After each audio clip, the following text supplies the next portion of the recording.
اکثر عامل لوگ بتاتے ہیں یا جس کی وجہ سے عامل لوگ الٹا لوٹتے ہیں لوگوں کو اور ان کے عقیدے خراب کرتے ہیں. ہمارے حضرت رحمت اللہ علیہ وہ اعمال بتاتے تھے، ان کا بھی بتانا ضروری ہے تاکہ ماں کو پتہ ہو کہ ان اعمال کے کرنے سے کیا کیا فائدہ ہوتا ہے. ہم جہاں جسمانی دوائیوں سے فائدہ اٹھائیں گے وہاں قرآن کے ان اعمال سے بھی فائدہ اٹھائیں. ہمارے حضرت رحمت اللہ علیہ فرماتے تھے کہ جب کبھی رات کو نکلنا ہو ویرانے میں، جنگل میں، اور یہاں تو جنگل میں جانے کا بہت زیادہ رواج ہے، تو فرمایا کرتے تھے کہ شام سے پہلے اگر پڑھ لیا جائے چند مرتبہ سلام علی نوح فی العالمین، سلام علی نوح فی العالمین، تو اللہ تعالیٰ سنیک بائٹ سے یا اسکارپین کی بائٹ وغیرہ سے بندے کی حفاظت فرماتے ہیں. پھر ایک عمل ہے کہ دشمن کا خوف. فرض کرو بچے کو کسی بندے سے ڈر لگتا ہے، یا آپ سفر میں جا رہی ہیں اور آپ نے ایئرپورٹ سے جانا ہے تو کئی مرتبہ پولیس کا ڈر اور امیگریشن کا ڈر، کسٹم کا ڈر، یہ یا کسی حاکم کا ڈر، تو کسی بھی بندے کا ڈر اگر ہو تو ہمارے حضرت رحمۃ اللہ فرماتے تھے کہ قرآن مجید کی آیت ہے سورہ یاسین میں وَجَعَلْنَا مِن بَيْنِ أَيْدِيهِمْ سَدًّا وَمِنْ خَلْفِهِمْ سَدًّا فَأَغْشَيْنَاهُمْ فَهُمْ لَا يُبْصِرُونَ.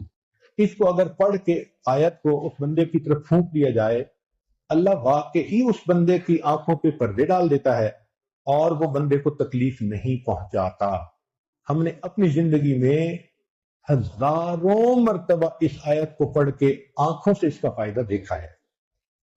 ایک ہے بچے کو نظر لگ جاتی ہے، اس کو نظر بد کہتے ہیں، یہ لوگوں کو بھی لگ سکتی ہے، اور ہمارا تجربہ یہ ہے کہ سب سے زیادہ نظر بچے کو ماں باپ کی لگتی ہے، کیونکہ وہ خود اس کو پیار محبت سے دیکھتے ہیں تو نظر تو اثر کرتی ہے. العین حق. تو اب اس کے لیے کسی کے پاس جانے کی ضرورت نہیں. قرآن مجید کی ایک آیت ہے ان اللہ سیبطلہ ان اللہ لا یصلح عمل المفسدین.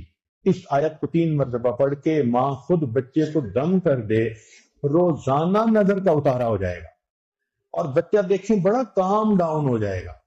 اکثر بیبیز ویسے ہی پیارے لگتے ہیں اور اگر خوبصورت ہوں تو پھر تو اور ہی کچھ بات ہوتی ہے. تو بچے کو رات سوتے ہوئے یا صبح اٹھ کر اگر یہ آیت پڑھ کے 2 دفعہ 3 دفعہ دم کر دیا جائے تو بچے کے اوپر سے بری نظر کا اثر ختم ہو جاتا ہے. ایک ہے کہ پڑھنے والے بچے اسکول میں اچھا پرفارم کریں، اچھے نمبر لیں، گریڈ اچھے لیں، ان کو جو چیزیں یاد کریں وہ یاد ہو جائیں. اس کے لیے قرآن مجید میں الم نشرح لک صدرک ایک سورت ہے، وہ بچے کو یاد کروا دیں اگر بچہ اس عمر کا ہے. اور وہ بچہ پڑھنے سے پہلے، اسٹڈی کرنے سے پہلے، چاہے کلاس میں ہو، چاہے ٹیوشن میں ہو، چاہے ہوم ورک کر رہا ہو، الم نشرح لک صدرک سورت کو پڑھ کے اپنے سینے پہ ایک دفعہ پھونک دے. ہم نے دیکھا ہے کہ بچے کی یادداشت میں بہت امیزنگ فرق آ جاتا ہے. ہم یہ عمل عام طور پر ان بچیوں کو بتاتے ہیں جو حافظ بن رہے ہوتے ہیں، ان کو میمورائزیشن میں پرابلم ہوتی ہے، تو الحمدللہ سینکڑوں حفاظ پر تجربہ کیا ہم نے، اس آیت کو پڑھنے کا ہمیشہ فائدہ ہوتا ہے.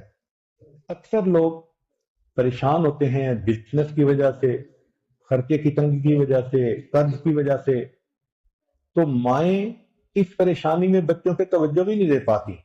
تو اس کے لیے بھی ایک عمل ساتھ سن لیجئے.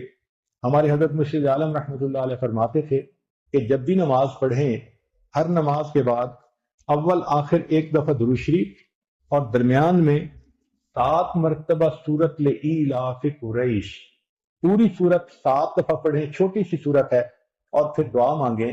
اس عمل کو کرنے سے رزق کی کوئی بھی پریشانی ہو اللہ اس پریشانی کو دور فرما دیتے ہیں. یہ باتیں بچوں کی جسمانی صحت کے بارے میں تھیں جو آج آپ کے گوش گزار کرنی تھیں.